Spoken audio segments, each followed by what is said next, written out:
Umabot na sa extreme caution category ang naitalang heat index sa Davao City. Mga residente sa rehiyon may iba't ibang diskarte para makaiwas sa sakit na dulot ng mainit na panahon. Si Jaira Mondes sa sentro ng balita. Nakapagtala ng 39 hanggang 40 degrees Celsius heat index ang Pag-asa sa Davao City kahapon. Nasa extreme caution category ito, kung saan maaaring makaranas ng heat exhaustion o heat cramps ang isang tao kung masyadong matagal nakabilad sa araw. At kahit babad sa sikat ng araw sa kanilang trabaho ang ilang taga Davao City, nakakahanap pa rin sila ng paraan upang maiwasan ang panganib na dala nito.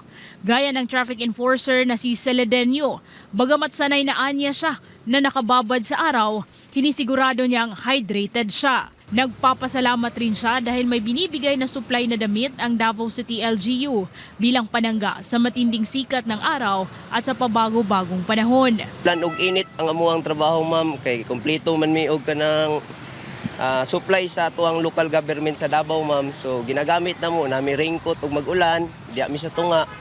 Og init po kayo, so nanad na mi ba sa amuang trabaho.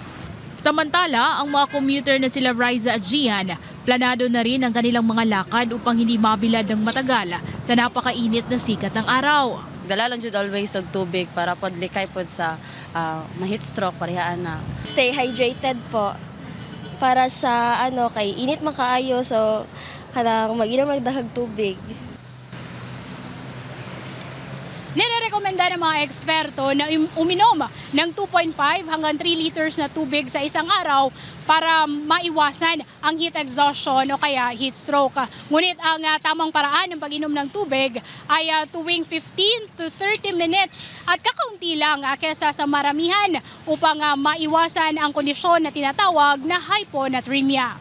Bukod sa pag-inom ng maraming tubig, mungkahi rin ng mga eksperto ang pagsusuot ng presko at light-colored na damit, paglagay ng sunblock at hanggat maaari, iwasan ang paglabas mula 11 a.m. hanggang alas 2 ng hapon na kadalasan nasusukat ang mataas na heat index. Mula rito sa PTV Davao, Jaira Mondes para sa Pambansang TV sa Bagong Pilipinas.